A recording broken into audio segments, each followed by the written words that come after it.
ಆತ್ಮೀಯ ವಿದ್ಯಾರ್ಥಿಗಳೇ ನಮಸ್ತೆ.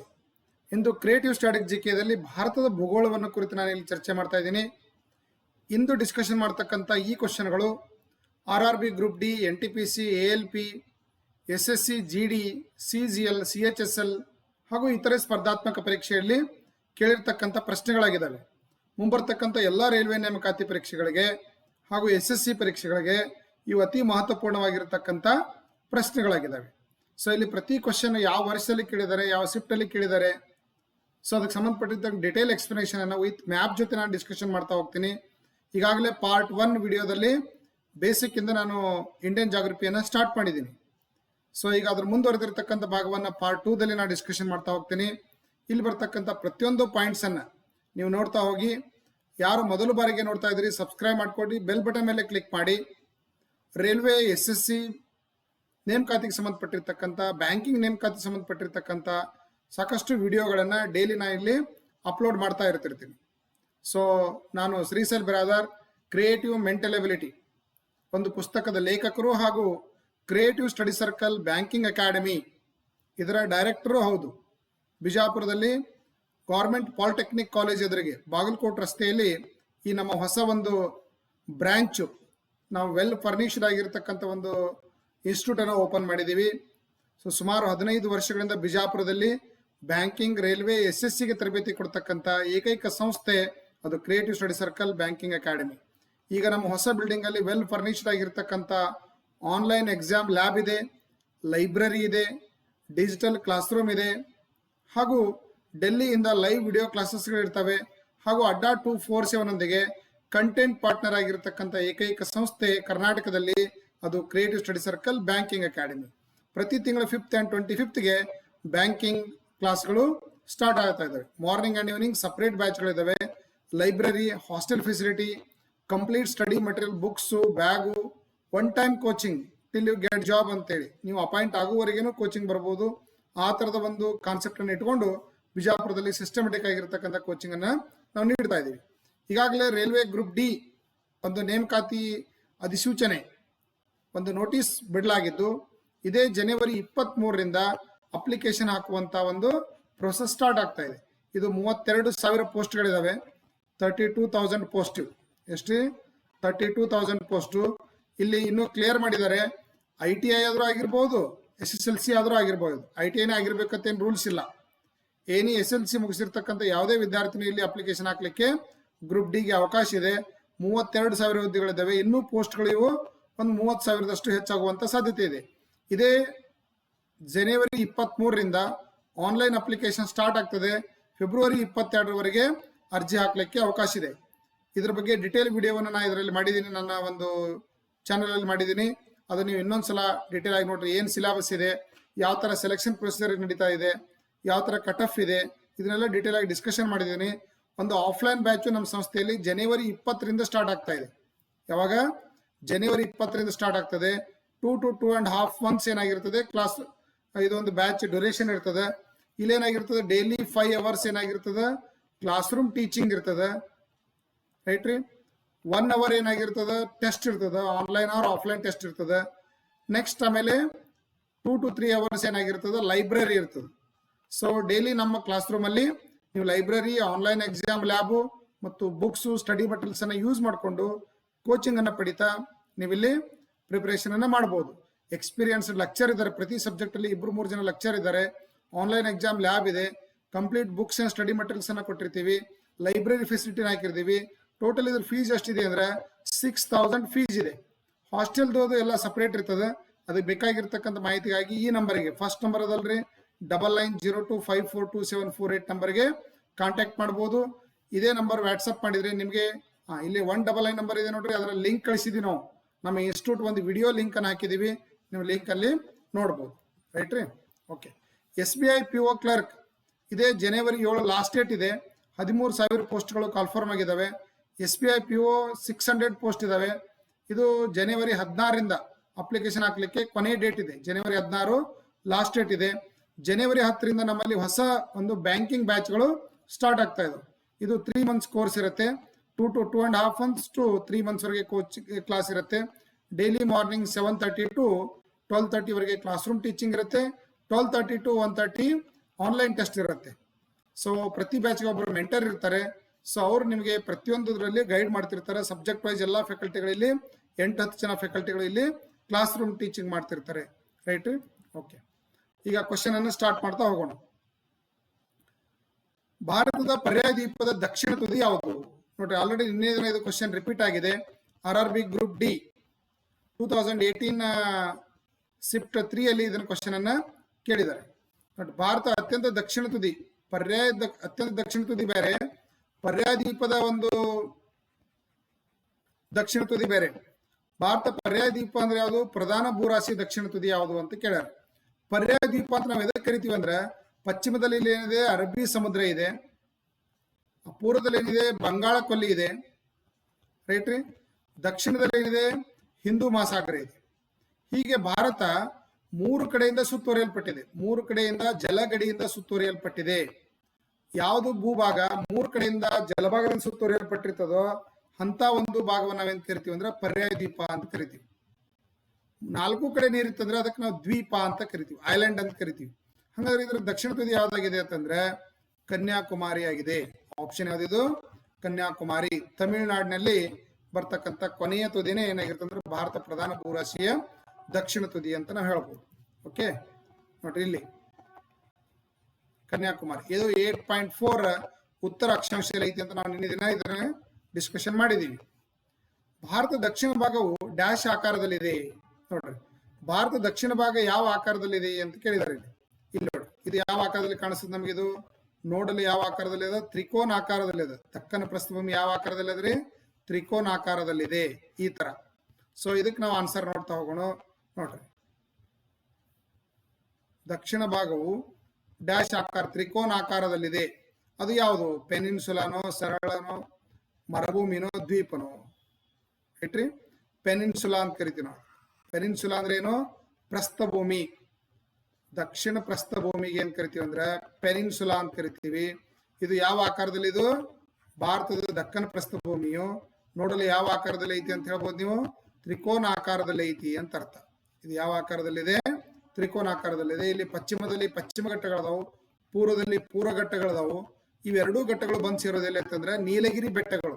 ಪಶ್ಚಿಮ ಘಟ್ಟ, ಪೂರ್ವ ಘಟ್ಟ ಎರಡು ನೀಲಗಿರಿ ಬೆಟ್ಟಗಳು. ಇವೆರಡಕ್ಕಿಂತ ಸ್ವಲ್ಪ ಎತ್ತರದಲ್ಲಿ ಸಮತಟ್ಟಾಗಿರ್ತಕ್ಕಂಥ ಭೂಭಾಗಕ್ಕೆ ನಾವೇನ್ ಕರಿತೀವಿ ಅಂದ್ರೆ ಪ್ರಸ್ಥಭೂಮಿ ಅಥವಾ ಪೆನಿನ್ಸುಲಾ ಅಂತ ಕರೀತಾರೆ.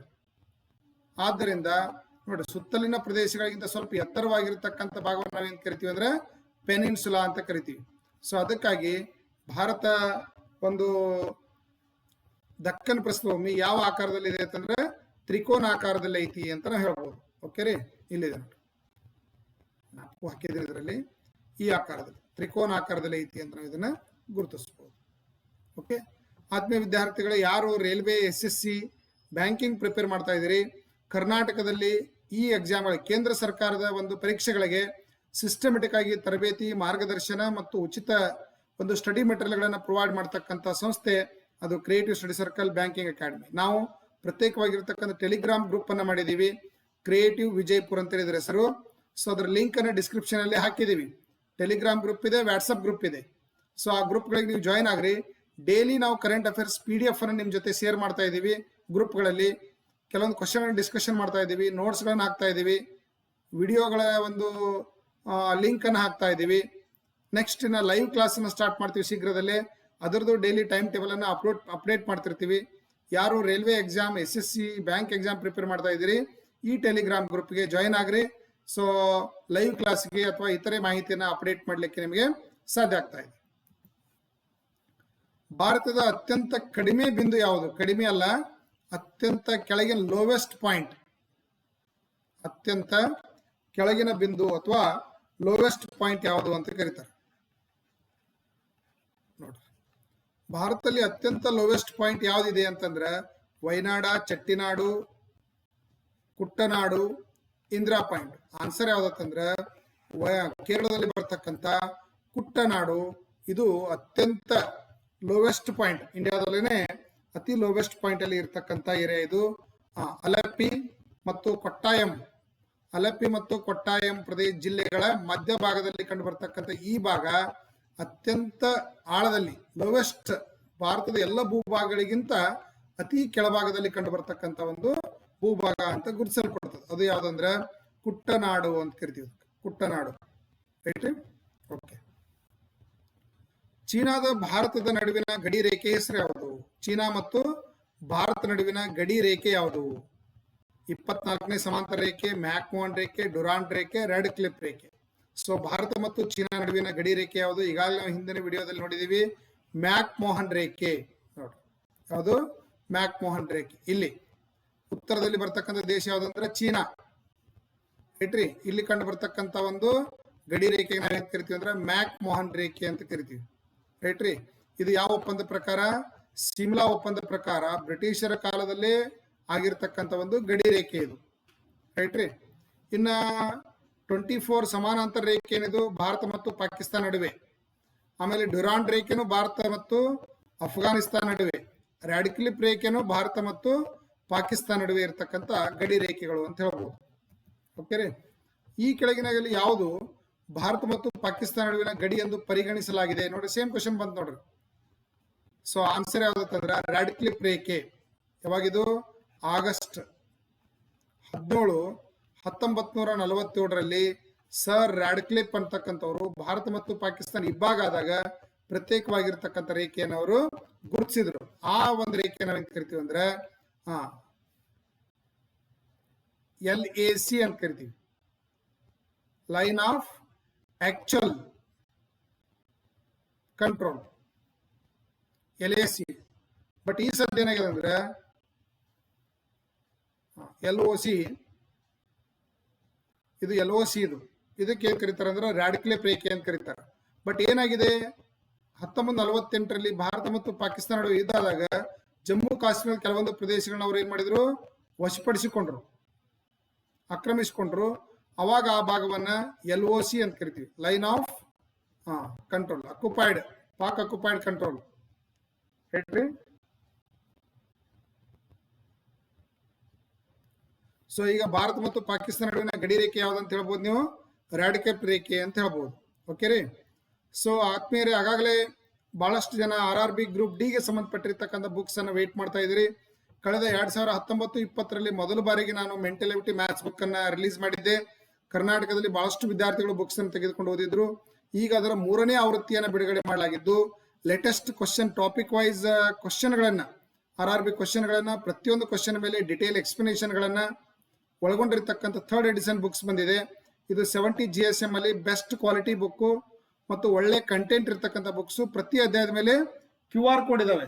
ಜಸ್ಟ್ ನೀವು QR ಕೋಡ್ ಅನ್ನ ನಿಮ್ಮ ಮೊಬೈಲ್ ಒಂದು ಸ್ಕ್ಯಾನರ್ ಮೂಲಕ ಸ್ಕ್ಯಾನ್ ಮಾಡಿದ ತಕ್ಷಣ ಏನಾಗ್ತದೆ ಅಂದ್ರೆ ಈ ಒಂದು QR ಕೋಡ್ ವಿಡಿಯೋ ಓಪನ್ ಆಗ್ತದೆ. ಆ ವಿಡಿಯೋ ಲಿಂಕ್ ಮೇಲೆ ಕ್ಲಿಕ್ ಮಾಡಿದಾಗ ವಿಡಿಯೋ ಓಪನ್ ಆಗ್ತದೆ.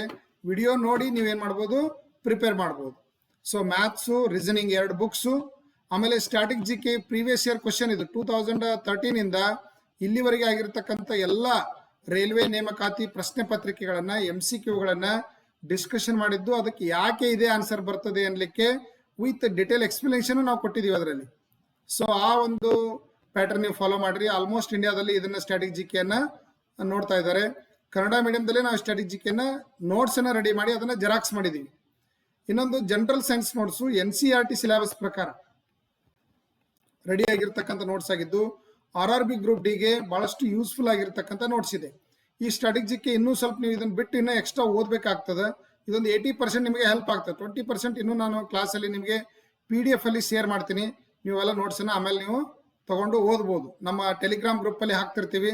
ಸೊ ಯಾವಾಗ ನೀವು ಸ್ಟ್ಯಾಟಿಕ್ GK ಇಂಪ್ರೂವ್ ಮಾಡ್ಕೋಬಹುದು. ಇನ್ ಲಾಸ್ಟ್ ನೀವು ಓದಬೇಕಾಗಿದ್ದೇನಂದ್ರೆ ಓನ್ಲಿ ಎಕ್ಸಾಮ್ ಸಮೀಪ ಬಂದಾಗ ಕರೆಂಟ್ ಅಫೇರ್ಸ್ ಓದಿದ್ರೆ ಸಾಕು. ರಿಮೈನಿಂಗ್ ಎಲ್ಲ ಸಿಲೆಬಸ್ ಇದರಲ್ಲಿದೆ. ಇವೆಲ್ಲ ತರದ ಪ್ಯಾಕೇಜ್ ಏನಾಗ್ತದೆ 1090 ಆಗ್ತದೆ. ಬಟ್ ನಾವು 290 rupees ಅನ್ನ ಲೆಸ್ ಮಾಡಿ ಓನ್ಲಿ 800 rupeesಗೆ 4 ಬುಕ್ಸ್ ಗಳನ್ನ ಕಳಿಸ್ತಾ ಇದೀವಿ. ಯಾರಿಗೆ ಪುಸ್ತಕಗಳು ಬೇಕು ಈ ನಂಬರ್ಗೆ ಫೋನ್ ಪೇ ಮಾಡಿ, 8618748199 ಫೋನ್ ಪೇ ಮಾಡಿ. ಅದರ ಒಂದು ಸ್ಕ್ರೀನ್ಶಾಟ್ ನಿಮ್ಮ ಫುಲ್ ವಿಳಾಸವನ್ನ ಇದೇ ನಂಬರ್ಗೆ ವಾಟ್ಸಪ್ ಮಾಡ್ರಿ. ನಾವು ಪ್ರೊಫೆಸರ್ ಕೊರಿಯರ್ ಮೂಲಕ ಕಳಿಸ್ತೀವಿ. 3 to 4 days ಅಲ್ಲಿ ಪುಸ್ತಕ ನಿಮ್ಮ ಕೈ ಸೇರುತ್ತೆ, ರೈಟ್ ರೀ. ಇವೆರಡೇ ಪುಸ್ತಕ ಬೇಕು ಅಂದ್ರೆ 600 rupeesಗೆ ನೀವು ಕೊರಿಯರ್ ಮಾಡಿದ್ರೆ ಇವೆರಡೇ ಪುಸ್ತಕ ಕಳಿಸಿರ್ತೀವಿ, ರೈಟ್ ರೀ. ಜಸ್ಟ್ ಇದು ಜೆರಾಕ್ಸ್ ಅಮೌಂಟ್ ಅಷ್ಟೇ ತಗೊಂಡು ನಿಮಗೆ ನೋಟ್ಸ್ ಹೆಲ್ಪ್ ಆಗಲಿ, ಒಂದೇ ಕಡೆ ಸಿಸ್ಟಮೆಟಿಕ್ ಆಗಿರ್ತಕ್ಕ ನೋಟ್ಸ್ ಸಿಗಲಿ ಅಂತೇಳಿ ನಾವು ಅದನ್ನ ಪ್ರೊವೈಡ್ ಮಾಡ್ತಾ ಇದೀವಿ, ರೈಟ್ ರೀ. ಓಕೆ, ಭೂಮಿಯ ಪಾಲಿನಲ್ಲಿ ಭಾರತದ ಭಾಗ ಎಷ್ಟು? ಒಟ್ಟು ಪ್ರಪಂಚದ ಭೂಭಾಗದಲ್ಲಿ ಭಾರತ ಸ್ಥಾನ ಎಷ್ಟದಂದ್ರೆ ಶೇಕಡ 2.4ರಷ್ಟಿದೆ. ಭೂಭಾಗ ಎಷ್ಟಿದೆ? ಶೇಕಡ 2.4ರಷ್ಟು ಭೂಭಾಗ ಹೊಂದಿದ್ದು ಜಗತ್ತಿನಲ್ಲಿ 7ನೇ ದೊಡ್ಡ ದೇಶವಾಗಿದೆ. ವಿಸ್ತೀರ್ಣದಲ್ಲಿ ಎಷ್ಟನೇ ದೊಡ್ಡ ದೇಶ? 7ನೇ ದೊಡ್ಡ ದೇಶ. ಇದಕ್ಕಿಂತ 6 ದೇಶಗಳು ಯಾವಂತ ನಿನ್ನೆ ದಿನ ಹೇಳಿವಿ ನಾವು. RKCABA. ಆರ್ ಅಂದ್ರೆ Russia, K Canada, C China, A America, Brazil, Australia. Next ಇಲ್ಲಿ ಭಾರತ. ಭಾರತಕ್ಕಿಂತ ದೊಡ್ಡ ರಾಷ್ಟ್ರಗಳಲ್ಲಿ ಇವು 6. 7ನೇದೇ ಯಾವ್ದಂದ್ರೆ ಭಾರತ. ಜನಸಂಖ್ಯೆ ಒಳಗೆ ಈ ಸದ್ದ ಭಾರತ ಎಷ್ಟನೇದಿದೆ ಅಂತಂದ್ರೆ ಈಗ ಪ್ರೆಡಿಕ್ಟ್ ಮಾಡಿದ ಪ್ರಕಾರ, ವಿಶ್ವಸಂಸ್ಥೆ ಪ್ರೆಡಿಕ್ಟ್ ಮಾಡಿದ ಪ್ರಕಾರ ಭಾರತ ಈ ಸದ್ದ ಜಗತ್ತಿನಲ್ಲಿ ಜನಸಂಖ್ಯೆಯಲ್ಲಿ 1ನೇ ಸ್ಥಾನ ಇದ್ರೆ ವಿಸ್ತೀರ್ಣದಲ್ಲಿ ಎಷ್ಟನೇ ಸ್ಥಾನ ಇದೆ? 7ನೇ ಸ್ಥಾನದಲ್ಲಿ ಇದೆ ಅಂತ ಹೇಳ್ಬೋದು. ಅದ್ಮೇಲೆ ನಮ್ಮ ಒಂದು ಮೊಬೈಲ್ ಆಪ್ ಅಲ್ಲಿ ನಾವು ಕೋರ್ಸ್ ಅನ್ನ ಲಾಂಚ್ ಮಾಡಿದೀವಿ. ಕ್ರಿಯೇಟಿವ್ ಸ್ಟಡಿ ಸರ್ಕಲ್ ಅಂತ ನೀವು ಜಸ್ಟ್ ಪ್ಲೇಸ್ಟೋರ್ ಅಲ್ಲಿ ಸರ್ಚ್ ಮಾಡ್ರಿ. ಇದು ನಮ್ಮ ಆಪ್ ಓಪನ್ ಆಗ್ತದೆ. ಇಲ್ಲಿ ನಾವು ಆಲ್ರೆಡಿ ಕರೆಂಟ್ ಅಫೇರ್ಸ್ ಎಲ್ಲ ನಾವು ಫ್ರೀ ಆಗಿ ಹಾಕಿದೀವಿ. ಮಾಡೆಲ್ ಕ್ವಶನ್ ಪೇಪರ್ ಫ್ರೀ ಆಗಿ ಹಾಕಿದೀವಿ. ಸೊ ಯಾರಿಗೆ ರೀಸನಿಂಗ್ ಬೇಕು ಅವರಿಗೆ 499 ರುಪೀಸ್ಗೆ ರೀಸನಿಂಗ್ ಕೊಟ್ಟಿದ್ದೀವಿ. ಸ್ಟಾಟಿಕ್ ಜಿಕೆ ಅನ್ನ 599 ರುಪೀಸ್ಗೆ ಡಿಸ್ಕೌಂಟ್ ಮಾಡಿ ಹಾಕಿದೀವಿ ನ್ಯೂ ಇಯರ್ ಆಫರ್ ಸಲುವಾಗಿ. ಸೊ ಯಾರು ಈ ಕೋರ್ಸ್ ಅನ್ನ ನೋಡ್ರಿ, ಅದ್ರ ಕಂಟೆಂಟ್ ನೋಡ್ರಿ. ಅದ್ರಾಗೆಲ್ಲ ಪ್ರತಿ ಟಾಪಿಕ್ ಮೇಲೆ ವಿಡಿಯೋ ಅದಾವು, ಪ್ರತಿ ಟಾಪಿಕ್ ಮೇಲೆ PDF ಅದಾವು. ಆ PDF ಗಳನ್ನ ಡೌನ್ಲೋಡ್ ಮಾಡ್ಕೋಬಹುದು. ವಿಡಿಯೋ ನೋಡಿ ನೀವು ಪ್ರಿಪೇರ್ ಆಗ್ಬೋದು. ನೆಕ್ಸ್ಟ್ ನಾವು ಯಾವ್ದು ವಿಡಿಯೋನ ಅಪ್ಲೋಡ್ ಮಾಡ್ತಿರ್ತೀವಿ ಆ ವಿಡಿಯೋಗಳನ್ನು ಸಹ ತಾವು ನೋಡ್ಲಿಕ್ಕೆ ಅವಕಾಶ ಇರ್ತದೆ. ಇಲ್ಲಿ ನೀವು ಪೇ ಮಾಡಿದ ತಕ್ಷಣ 1 ಇಯರ್ ವರೆಗೆ ಇದೇನಾಗಿರ್ತದೆ, ವ್ಯಾಲಿಡಿಟಿ ಇರ್ತದೆ. ಇಲ್ಲಿ ಬೇಸಿಕ್ ಇಂದ ಅಡ್ವಾನ್ಸ್ ವರೆಗೆ ಡಿಸ್ಕಷನ್ ಮಾಡಿದೀವಿ. ಆಮೇಲೆ ಇಲ್ಲಿ ಮೈ ಕೋರ್ಸ್ ಅಂತ ಬರುತ್ತೆ. ಮೈ ಕೋರ್ಸ್ ಅಲ್ಲಿ ನೀವು ಯಾವ್ದು ಪೇ ಮಾಡಿರ್ತೀರಿ ಆ ಕೋರ್ಸ್ ಅನ್ನ ನೀವು 1 ವರ್ಷದವರೆಗೆ ಫ್ರೀ ಆಗಿ ಬೇಕಾದಷ್ಟು ಟೈಮ್ ರಿಪೀಟ್ ಆಗಿ ನೋಡ್ಲಿಕ್ಕೆ ಅವಕಾಶ ಇರ್ತದೆ. ಯಾರು ಇದು ಬೇಕನ್ನೋರು ಆಪ್ ಲಿಂಕ್ ಅನ್ನು ನಮ್ಮ ಡಿಸ್ಕ್ರಿಪ್ಷನ್ ಗ್ರೂಪ್ ಅಲ್ಲಿ ಹಾಕಿದೀವಿ. ನೀವು ಆಪ್ ಲಿಂಕ್ ಅನ್ನ ತಗೊಂಡು ಆಪ್ ಅನ್ನ ಡೌನ್ಲೋಡ್ ಮಾಡ್ಕೋಬಹುದು. ರೈಟ್ ರೀ? ಓಕೆ. ಭೂಮಿಯ ಪಾಲಿನ ಭಾರತದಲ್ಲಿ ಭಾಗ ಇದು ಆಲ್ರೆಡಿ ನಾವು ಡಿಸ್ಕಷನ್ ಮಾಡಿದೀವಿ. 2.4% ಆಫ್ ಲ್ಯಾಂಡ್. ಭಾರತೀಯ ಪ್ರಮಾಣಿತ ಸಮಯ ಪಾಕಿಸ್ತಾನದ ಪ್ರಮಾಣಿತ ಸಮಯಕ್ಕಿಂತ ಎಷ್ಟು ನಿಮಿಷಗಳ ಮುಂದಿದೆ ನೋಡ್ರಿ. ಇಲ್ಲೇನಾಗಿದೆ, ಭೂಗೋಳದೊಳಗ 0 ಡಿಗ್ರಿ ರೇಖಾಂಶದ ಇದಕ್ಕೆ ನಾವೇನ್ ಕರಿತೀವಿ ಅಂದ್ರೆ ಗ್ರೀನಿಚ್ ರೇಖೆ ಅಂತ ಕರಿತೀವಿ. ಏನ್ ಕರಿತೀವಿ ಇದಕ್ಕೆ? ಇಂಗ್ಲೆಂಡಿನ ಗ್ರೀನಿಚ್ ಪಟ್ಟಣದ ಮೇಲೆ ಹಾಯ್ದು ಹೋಗಿದ್ರಿಂದ ಇದಕ್ಕೆ ಏನ್ ಕರೀತಾರೆ ಅಂದ್ರೆ ಗ್ರೀನಿಚ್ ರೇಖೆ. ಇದರ ಪೂರ್ವದಲ್ಲಿ ಒಟ್ಟ 180 ರೇಖಾಂಶಗಳದಾವ. ಎಷ್ಟದವ್ರಿ ರೇಖಾಂಶಗಳು? 180 ರೇಖಾಂಶಗಳದಾವ ಪೂರ್ವದಲ್ಲಿ. ಹಾಫ್ ಅಷ್ಟೇ ಇದು ಉತ್ತರ ಧ್ರುವದಿಂದ ದಕ್ಷಿಣ ಧ್ರುವಕ್ಕೆ. ಈ ಕಡೆ ಪಶ್ಚಿಮದಲ್ಲಿ ಏನದ ಅಂದ್ರೆ 180 ರೇಖಾಂಶಗಳದಾವ. ರೈಟ್ ರೀ? ಸೊ ಒಟ್ಟು ರೇಖಾಂಶಗಳು ಎಷ್ಟಂದ್ರೆ 360 ರೇಖಾಂಶಗಳದಾವ. 360 ರೇಖಾಂಶಕ್ಕೆ ಭೂಮಿ ಪಶ್ಚಿಮದಿಂದ ಪೂರ್ವಕ್ಕೆ ತಿರುಗ್ತದೆ. ಭೂಮಿ ಯಾವ ಕಡೆಯಿಂದ ಯಾವ ಕಡೆಗೆ ತಿರುಗ್ತದ್ರಿ? ಪಶ್ಚಿಮದಿಂದ ಪೂರ್ವದ ಕಡೆಗೆ ತಿರುಗ್ತದೆ. ಹಿಂಗ್ ಪಶ್ಚಿಮದಿಂದ ಪೂರ್ವದ ಕಡೆಗೆ ತಿರುಗಬೇಕಂದ್ರ 0 ಡಿಗ್ರಿ ರೇಖಾಂಶ ಏನೈತಲ್ಲ, ಇದು 0 ಡಿಗ್ರಿ ರೇಖಾಂಶದಿಂದ ಮುಂದಿನ 1ನೇ ಗೆರೆಗೆ ಹೋಗ್ಬೇಕಾಗಿತ್ತಂದ್ರ ಇದು ಎಷ್ಟದಂದ್ರ ಒಂದ್ ಗೆರೆಯಿಂದ ಇನ್ನೊಂದು ಗೆರೆಗೆ 111 ಕಿಲೋಮೀಟರ್ ಸಾಮಾಜಿಕ ವೃತ್ತದಲ್ಲಿ. ಇದು ಇಲ್ಲಿ ಎಷ್ಟದಿದ್ರ ಅಂದ್ರ 111 ಕಿಲೋಮೀಟರ್. ಮ್ಯಾಕ್ ಹೋದಂಗ್ ಕಡಿಮೆ 0 ಡಿಗ್ರಿಯಲ್ಲಿ ಎಲ್ಲ ಸೇರ್ತಾವ. ಹತ್ತಿ ಹಾಕೋತಕ್ಕದ ಮ್ಯಾಗ್ ಬಂದಂಗ. ಬಟ್ ಇಲ್ಲಿ ಎಷ್ಟು? 111 ಕಿಲೋಮೀಟರ್. ಈ 111 ಕಿಲೋಮೀಟರ್ ಭೂಮಿ ಚಲಿಸಲಕ್ಕೆ ಎಷ್ಟು ಬೇಕಂದ್ರೆ 4 ನಿಮಿಷ ಟೈಮ್ ಬೇಕು. ಇದನ್ನ ಆಧರಿಸಿ ಪ್ರತಿ 15 ರೇಖಾಂಶಗಳಿಗೆ 1 ತಾಸು ಇರ್ತದೆ. 15 ನಾಲ್ಕಲೇ ಎಷ್ಟು? 60. ಅಂದ್ರೆ ಭೂಮಿ ಒಂದ್ ರೇಖಾಂಶ ಇನ್ನೊಂದು ರೇಖಾಂಶ ಹೋಗೋಕೆ 4 ನಿಮಿಷ. 15 ರೇಖಾಂಶ ದಾಟಕ್ಕೆ 60 ನಿಮಿಷ. 60 ನಿಮಿಷ ಅಂದ್ರೆ 1 ತಾಸು ಆಯ್ತು. ಹಂಗ 360ಕ್ಕೆ ಡಿವೈಡೆಡ್ ಬೈ 60 ಅಂತ ಮಾಡಿದೀವಿ ಅಂದ್ರೆ 24.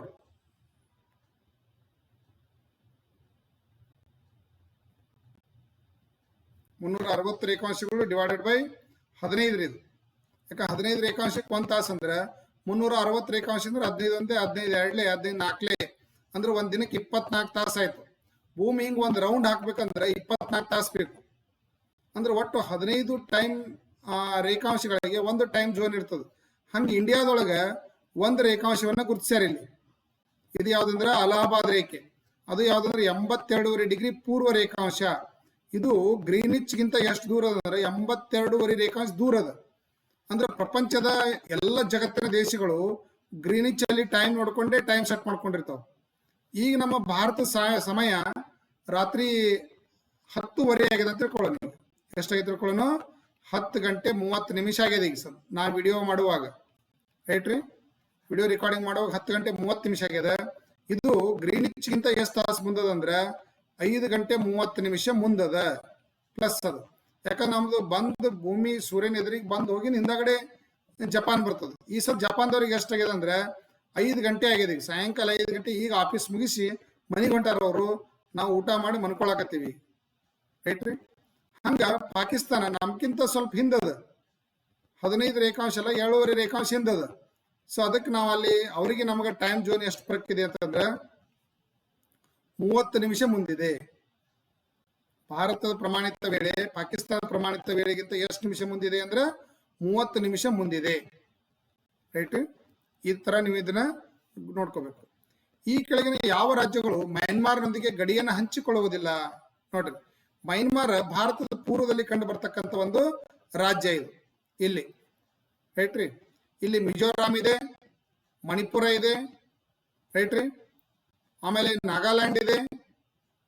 ನೆಕ್ಸ್ಟ್ ಇಲ್ಲಿ ಅಸ್ಸಾಂ, ಇಲ್ಲಿ ನೀಲಿ ಕಾಣಿಸ್ತಲ್ಲ, ಇಲ್ಲದ. ಸೊ ಇದು ಒಳಗದ, ಅದು ಯಾವುದೇ ಕಾರಣಕ್ಕೂ ಮಯನ್ಮಾರ್ ಜೊತೆಗೆ ಕನೆಕ್ಟ್ ಇಲ್ಲ. ಸೊ ಹಂಗಂದ್ರೆ ಯಾವ್ದು ಹಂಚಿಕೊಳ್ಳುವುದಿಲ್ಲ ಅಂದಂಗಾಯ್ತು. ಅಸ್ಸಾಂ ಮಯನ್ಮಾರ್ನೊಂದಿಗೆ ಗಡಿಯನ್ನ ಹಂಚಿಕೊಳ್ಳುವುದಿಲ್ಲ. ನೆಕ್ಸ್ಟ್ ಕ್ವಶನ್ ನೋಡೋಣ. ಭಾರತದ ನೀರಿನ ಮಾರ್ಗವನ್ನು ಎಷ್ಟು ದೇಶಗಳು ಹೊಂದಿವೆ? ನೋಡ್ರಿ, ವಾಟರ್ ವೇ ಕನೆಕ್ಷನ್ ಅನ್ನ ಎಷ್ಟು ದೇಶಗಳೊಂದಿಗೆ ಭಾರತ ಹೊಂದಿದೆ ಅಂತ ಹೇಳ್ಬೋದು. ಇದಕ್ಕೆ ನಾವು ಆನ್ಸರ್ ಮಾಡ್ಬೇಕು ಅಂದ್ರೆ ನೋಡ್ರಿ, ಈ ಕಡೆ ಯಾವ್ದಿದೆ? ಮಾಲ್ಡೀವ್ಸ್ ಇದೆ. ಮಾಲ್ಡೀವ್ಸ್ ಒಂದಿಗೆ ಜಲಗಡಿ ಅದ್ರಿ. ಆಮೇಲೆ ಇಲ್ಲಿ ಪಾಕಿಸ್ತಾನದೊಂದಿಗೆ ಜಲಗಡಿಯನ್ನು ಹೊಂದ್ಯದ, ರೈಟ್ ರೀ. 2 ದಕ್ಷಿಣದಲ್ಲಿ ಶ್ರೀಲಂಕಾದೊಂದಿಗೆ ಜಲಗಡಿಯನ್ನು ಹೊಂದ್ಯದ. ನೆಕ್ಸ್ಟ್ ಇಲ್ಲಿ ಥೈಲ್ಯಾಂಡ್ ಅದ. ಈ ಕಡೆ ಪೂರ್ವಕ್ಕೆ ಬಂದಂಗೆ ಏನದ? ಥೈಲ್ಯಾಂಡ್ ಅದ, ಬಾಂಗ್ಲಾದೇಶ ಅದ, ಇಂಡೋನೇಷಿಯಾ ಅದ. ನೋಡಿ, ಜಲಗಡಿಯನ್ನು ಹೊಂದಿದ್ದು. ಇಲ್ಲಿ ಭೂಗಡಿ ಹೊಂದಿದ, ಪಾಕಿಸ್ತಾನ ಬರೋದಿಲ್ಲ. Only Maldives, Sri Lanka, next Thailand, Bangladesh, right ರೀ. ಬಾಂಗ್ಲಾದೇಶ್ ಮಯನ್ಮಾರ್ನೊಂದಿಗೆ ಜಲಗಡಿ ಹೊಂದ್ಯದ, ರೈಟ್ ರೀ. Next Maldives, Sri Lanka, Indonesia, Thailand, Myanmar, Bangladesh 7 ದೇಶಗಳೊಂದಿಗೆ ಭಾರತ ಜಲಗಡಿಯನ್ನ ಹೊಂದಿದೆ ಅಂತ ಹೇಳ್ಬೋದು. ಜಲಗಡಿಯನ್ನ ಹೊಂದಿದೆ. ಭಾರತ ಮತ್ತು ಶ್ರೀಲಂಕಾವನ್ನ ಯಾವ ಗಲ್ಫ್ ವಿಭಜಿಸುತ್ತದೆ? ನೋಡ್ರಿ, ಇಲ್ಲಿ ಯಾವ ಕೊಲ್ಲಿ ಭಾರತ ಮತ್ತು ಶ್ರೀಲಂಕಾವನ್ನ ಸಪರೇಟ್ ಮಾಡ್ತದ? ಬೇಸ್ ಕೊಲ್ಲಿ, ಡಂಕನ್ ಪ್ಯಾಸೇಜ್, ಪಾಕ್ ಜಲಸಂಧಿ, ನಮ್ಮೂರ್ ಕೊಲ್ಲಿ ಅಂತಲ್ಲ, ಇದು ಇಂಗ್ಲಿಷ್ ಅಲ್ಲಿ ಏನಿದೆ ಅಂತಂದ್ರೆ ನಮ್ರೋ ಕೊಲ್ಲಿ ಅಂತ ಹೇಳಿ ಟ್ರಾನ್ಸ್ಲೇಟ್ ಆಗುವಾಗ ಆ ತರ ಆಗಿದೆ. ನೋಡ್ರಿ, ಇಲ್ಲಿ ಶ್ರೀಲಂಕಾ ಇದೆ, ಇಲ್ಲಿ ಭಾರತ ಇದೆ. ಇವೆರಡರ ಮಧ್ಯದಲ್ಲಿ ಜಲಭಾಗ ಇದೆ. ಇದೇ ಜಲಭಾಗ ಅಂದ್ರೆ ರಾವಣ ಸೀತೆಯನ್ನು ತೆಗೆದುಕೊಂಡು ಹೋದಾಗ ರಾವಣನಿಂದ ಸೀತೆಯನ್ನ ಬಿಡಿಸ್ಕೊಂಡು ಬರ್ಲಿಕ್ಕೆ ರಾಮ ನಿರ್ಮಾಣ ಮಾಡಿರ್ತಕ್ಕಂಥ ಸೇತುವೆ ಯಾವ್ದಂದ್ರೆ ರಾಮ ಸೇತು ಅಂತದ. ಈ ರಾಮ ಸೇತು ತಮಿಳುನಾಡಿನ ರಾಮೇಶ್ವರದಿಂದ ಇಲ್ಲಿ ಪಂಬನ್ ಬ್ರಿಡ್ಜ್ ಅಂತ ಕರಿತೀವಿ, ಪಂಬನ್ ಐಲ್ಯಾಂಡ್ ಅಂತ ಕರಿತೀವಿ. ಇಲ್ಲಿ ಒಂದು ಜಲಸಂಧಿ ಅದ. ಆ ಜಲಸಂಧಿನ ಯಾವ್ದಪ್ಪ ಅಂದ್ರೆ ಪಾಕ್ ಜಲಸಂಧಿ. ಪಾಕ್ ಅಂದ್ರೆ ಏನು? PALK, ಅದು ಪಾಕಿಸ್ತಾನ ಸಲಿಂದ ಅಂತಲ್ಲ, ಪಾಕ್ ಜಲಸಂಧಿ. ಇದೇನ್ ಮಾಡ್ತಂದ್ರ ಈ ಕಡೆ ಅರಬ್ಬಿ ಸಮುದ್ರ, ಹಿಂದೂ ಮಹಾಸಾಗರ ಮತ್ತು ಈ ಕಡೆ ಬಂಗಾಳ ಕೊಲ್ಲಿಯನ್ನ ಕನೆಕ್ಟ್ ಮಾಡ್ತದ. 2 ಜಲಭಾಗವನ್ನು ಕೂಡಿಸುವಂತಹ ಸ್ಥಳಕ್ಕೆ ನಾವೇನ್ ಕರಿತೀವಿ ಅಂದ್ರೆ ಜಲಸಂಧಿ ಅಂತ ಕರಿತೀವಿ. ಇದು ಏನ್ ಕರಿತೀವಿ ಅಂದ್ರೆ ಪಾಕ್ ಜಲಸಂಧಿ. ಇದು ಯಾವ ಗಲ್ಫ್ ಗಳನ್ನು ವಿಭಜಿಸುತ್ತದೆ ಅಂದ್ರೆ ಭಾರತ ಮತ್ತು ಶ್ರೀಲಂಕಾವನ್ನ ಸಪರೇಟ್ ಮಾಡ್ತದ. ಯಾವ ಜಲಸಂಧಿ ಇದು? ಪಾಕ್ ಜಲಸಂಧಿ. ಕೆಳಗಿನ ಯಾವ ಭಾರತೀಯ ರಾಜ್ಯದ ಗಡಿಯು ಅಂತಾರಾಷ್ಟ್ರೀಯ ಗಡಿಯನ್ನು ಮುಟ್ಟುವುದಿಲ್ಲ? ನೋಡ್ರಿ, ಪಶ್ಚಿಮ ಬಂಗಾಳ ಬಾಂಗ್ಲಾದೇಶದೊಂದಿಗೆ ಕನೆಕ್ಟ್ ಅದ ರೀ. ಹಿಮಾಚಲ್ ಪ್ರದೇಶ, ಈ ಕಡೆ ಚೀನಾ ಮತ್ತು ಚೀನಾದೊಂದಿಗೆ ಕನೆಕ್ಟ್ ಅದ. ನೆಕ್ಸ್ಟ್ ಪಂಜಾಬ್ ಪಾಕಿಸ್ತಾನದೊಂದಿಗೆ ಕನೆಕ್ಟ್ ಅದ. ಹರಿಯಾಣ ಯಾವುದರೊಂದಿಗೂ ಕನೆಕ್ಟ್ ಇಲ್ಲ. ಅದಕ್ಕೆ ನಿಮ್ಮ ಆನ್ಸರ್ ಯಾವುದು? ಆಪ್ಷನ್ ಬಿ ಇಲ್ಲಿದೆ ನೋಡ್ರಿ. ಹರಿಯಾಣ ಇಲ್ಲಿದೆ. ಈ ಕಡೆ ನೋಡ್ರಿ ಹಿಮಾಚಲ್ ಪ್ರದೇಶ ಕನೆಕ್ಟ್ ಇದೆ. ಈ ಕಡೆ ತಳಗಿಲ್ಲಿ ಪಶ್ಚಿಮ ಬಂಗಾಳ ಕನೆಕ್ಟ್ ಇದೆ. ನೆಕ್ಸ್ಟ್ ಈ ಕಡೆ ಪಂಜಾಬು ಕನೆಕ್ಟ್ ಇದೆ. ಸೊ ಅದಕ್ಕೆ ಕರೆಕ್ಟ್ ಆನ್ಸರ್ ಯಾವ್ದಂದ್ರೆ ಹರಿಯಾಣ ಅಂತ ಹೇಳ್ಬೋದು. ಯಾವ ದೇಶದ ಭಾರತದೊಂದಿಗೆ ಅತಿ ಉದ್ದದ ಗಡಿಯನ್ನು ಹಂಚಿಕೊಂಡಿದೆ? ನೋಡ್ರಿ, ಭಾರತದೊಂದಿಗೆ ಅತಿ ಉದ್ದದ ಗಡಿಯನ್ನು ಹಂಚಿಕೊಂಡಿರ್ತಕ್ಕಂಥ ದೇಶ, ಈಗಾಗಲೇ ನಾವು ಭಾರತದ ನೆರೆ ದೇಶಗಳನ್ನ ನೋಡಿದೀವಿ. ಇಲ್ಲಿ ಈ ಕಡೆ ಯಾವ್ದಿದೆ? ಪಾಕಿಸ್ತಾನ ಇದೆ, ಇಲ್ಲಿ ಅಫ್ಘಾನಿಸ್ತಾನ ಇದೆ, ಚೀನಾ ಇದೆ, ನೇಪಾಳ ಇದೆ, ಭೂತಾನ್ ಇದೆ, ರೈಟ್ ರೀ. ಈ ಕಡೆ ಮಯನ್ಮಾರ್ ಇದೆ, ಬಾಂಗ್ಲಾದೇಶ ಇದೆ. ಭಾರತದೊಂದಿಗೆ ಅತಿ ಹೆಚ್ಚು ಗಡಿಯನ್ನು ಹಂಚಿಕೊಂಡಿರ್ತಕ್ಕಂಥ ದೇಶ ಯಾವ್ದಪ್ಪ ಅಂದ್ರೆ ಬಾಂಗ್ಲಾದೇಶ್. ಇದು ಎಷ್ಟದಪ್ಪ ಅಂದ್ರೆ 4096 ಕಿಲೋಮೀಟರ್ ಅದು. ಯಾಕೆ ಪೂರ್ತಿ ರೌಂಡ್ ಬಾಂಗ್ಲಾ ಪೂರ್ತಿ ರೌಂಡ್ ಎದ್ರ ಜೊತೆ ಅಂದ್ರೆ ಭಾರತ ಜೊತೆನೆ ಕನೆಕ್ಟ್ ಅದ ಇದು, ರೈಟ್ ರೀ. ಚೀನಾ 3488 ಕಿಲೋಮೀಟರ್ ಇದೆ, ರೈಟ್ ರೀ. ನೇಪಾಳ 1751 ಕಿಲೋಮೀಟರ್ ಇದೆ.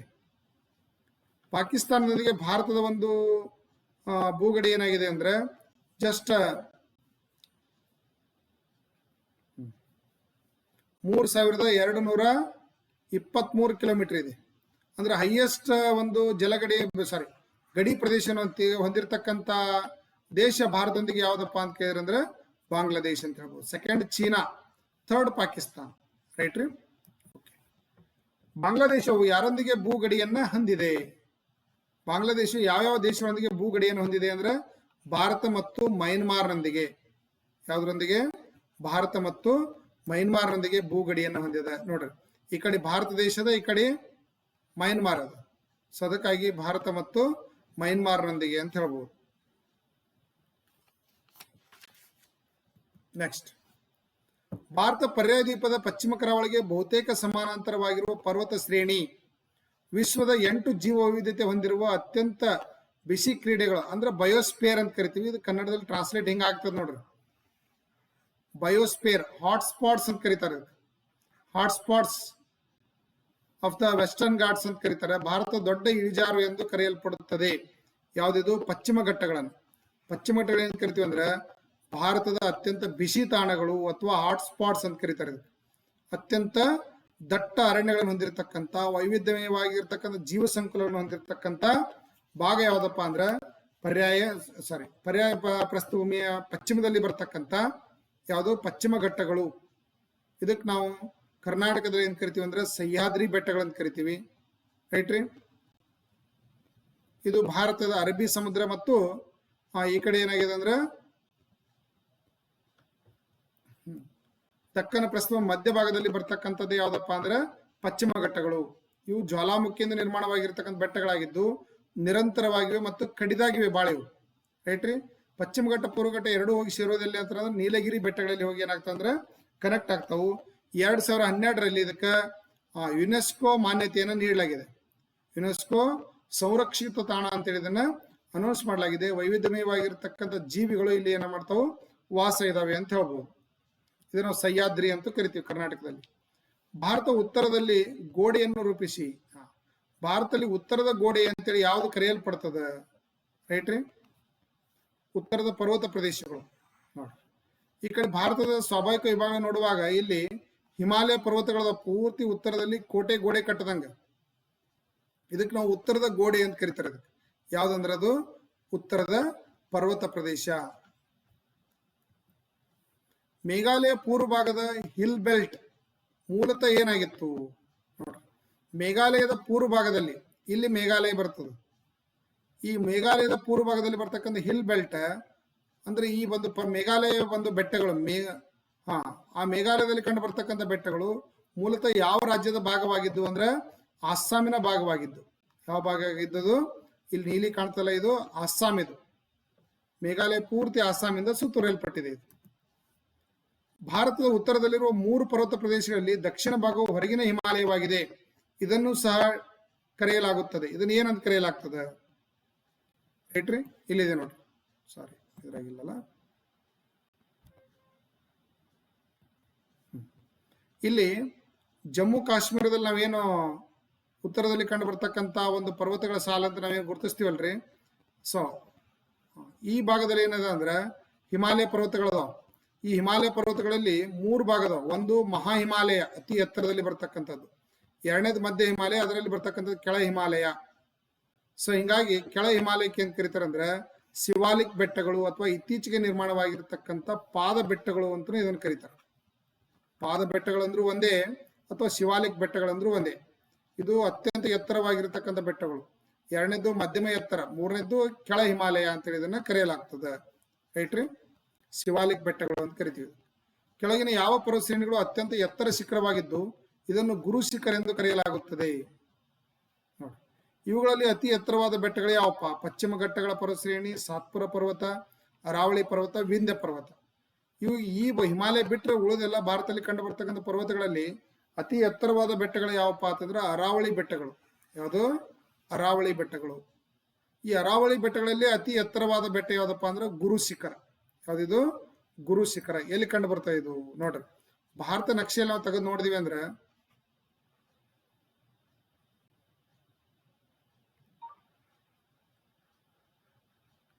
ಏನ್ ಹೇಳ್ತೀವಲ್ಲ, ಇಲ್ಲಿ ಗುಜರಾತ್ ಇಂದ ರಾಜಸ್ಥಾನವರೆಗೆ ಕಂಡು ಬರ್ತಕ್ಕಂಥ ಈ ಶಿಖರದಲ್ಲ ಗುರು ಶಿಖರ ಇದು. ಇಲ್ಲೇನು ಮೌಂಟ್ ಅಬು ಪರ್ವತ ಕಂಡು ಬರೋದು ಇಲ್ಲೇ. ಯಾವುದು? ಮೌಂಟ್ ಅಬು. ರಾಜಸ್ಥಾನದ ಮೌಂಟ್ ಅಬು ದಿಲ್ವಾರ್ ದೇವಾಲಯದಲ್ಲಿ ಫೇಮಸ್ ದೇವಾಲಯದ ಇಲ್ಲಿ ಕಂಡು ಬರ್ತಕ್ಕಂಥ ಶಿಖರ ಯಾವ್ದಪ್ಪ ಅಂದ್ರೆ ಗುರು ಶಿಖರ. ಯಾವ ಶಿಖರದು? ಗುರು ಶಿಖರ. ಇಲ್ಲೇ ಐತ್ ನೋಡ್ರಿ. ಇದು ಅರಾವಳಿ ಬೆಟ್ಟಗಳಲ್ಲೇ ಅತಿ ಎತ್ತರವಾದ ಶಿಖರ ಯಾವ್ದಪ್ಪ ಅಂದ್ರೆ ಗುರು ಶಿಖರ. ಭಾರತದ ಎಲ್ಲಾ ಪರ್ವತಗಳಲ್ಲಿ ಅತ್ಯಂತ ಹಳೆಯದಾದ ಪರ್ವತಗಳು ಯಾವ, ಮೊಟ್ಟ ಮೊದಲು ನಿರ್ಮಾಣ ಆಗಿರ್ತಕ್ಕಂಥ ಪರ್ವತಗಳು ಯಾವತ್ತಂದ್ರೆ ಅರಾವಳಿ ಬೆಟ್ಟಗಳು. ರೈಟ್ರಿ, ಆ ತರನು ಕ್ವಶನ್ ಬರ್ಬೋದು. ಇನ್ನ ಪ್ರಸಿದ್ಧ ದಿಲ್ವಾರ್ ದೇವಾಲಯ ಎಲ್ಲಿ ಐತಿ ಅಂತ ಕೇಳಿದ್ರಂದ್ರೆ ಅದು ಅರಾವಳಿ ಬೆಟ್ಟಗಳಲ್ಲೇ ಕಂಡು ಬರ್ತದೆ. ಓಂ ಶಾಂತಿ ಒಂದು ಪ್ರಮುಖ ಕೇಂದ್ರ ಇರೋದು ಎಲ್ಲಪ್ಪ ಅಂದ್ರೆ ಇಲ್ಲೇ ಅರಾವಳಿ ಬೆಟ್ಟಗಳಲ್ಲೇ ಕಂಡು ಬರ್ತದೆ. ರೈಟ್ರಿ, ಓಕೆ. ಎಲ್ರಿಗೂ ಥ್ಯಾಂಕ್ ಯು.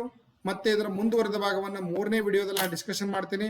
ಇಲ್ಲಿ geography, history, political science, economics ಇವೆಲ್ಲ ಒಂದ್ಸಲ ನಾನು ಡಿಸ್ಕಷನ್ ಮಾಡ್ತೀನಿ. ಅದನ್ನೊಂದು ವಿಡಿಯೋ ನೋಡಿಬಿಟ್ರೆ ಕಂಪ್ಲೀಟ್ ಆಗಿ ನಿಮ್ಗೆ ಏನಾಗ್ತದೆ ಅಂದ್ರೆ ಈ ಒಂದು ಸ್ಟ್ಯಾಟಿಕ್ ಜಿಕೆ ಯಾವ ತರ ಓದಬೇಕು ಅನ್ನೋದು ಗೊತ್ತಾಗ್ತದೆ. ಮುಂಬರೋ ದಿನಗಳಲ್ಲಿ ಪ್ರತಿದಿನ ನಾವು ಒಂದು ವಿಡಿಯೋ ಅಪ್ಲೋಡ್ ಮಾಡ್ತೀನಿ. ಪ್ರತಿದಿನ ಸಾಯಂಕಾಲ ನಾನು ಶೀಘ್ರದಲ್ಲೇ ಲೈವ್ ಕ್ಲಾಸ್ ಅನ್ನು ಇನ್ನು 2 ದಿನದಲ್ಲಿ ಸ್ಟಾರ್ಟ್ ಮಾಡೋನಿದ್ದೀನಿ. ಅದಕ್ಕೆ ಎಲ್ಲರೂ ಸಬ್ಸ್ಕ್ರೈಬ್ ಮಾಡ್ಕೊಳ್ಳಿ, ಬೆಲ್ ಬಟನ್ ಮೇಲೆ ಕ್ಲಿಕ್ ಮಾಡಿ, ಜೊತೆಗೆ ನಿಮ್ಮೆಲ್ಲ ಸ್ನೇಹಿತರಿಗೆ ವಿಡಿಯೋವನ್ನ ಶೇರ್ ಮಾಡಿ. ನಮ್ಮ ಆ್ಯಪ್ ಲಿಂಕು, ಟೆಲಿಗ್ರಾಮ್ ಲಿಂಕು ಹಾಗೂ ನಮ್ಮ ಒಂದು ವಾಟ್ಸಪ್ ಗ್ರೂಪ್ ಲಿಂಕ್ ಅನ್ನ ಕೆಳಗಡೆ ಡಿಸ್ಕ್ರಿಪ್ಷನ್ ಹಾಕಿದೀವಿ. ನೀವು ಅದನ್ನು ಯೂಸ್ ಮಾಡಿ ಗ್ರೂಪ್ಗಳಿಗೆ ಜಾಯ್ನ್ ಆಗ್ಬೋದು. ಓಕೆ ರೀ, ಥ್ಯಾಂಕ್ ಯು.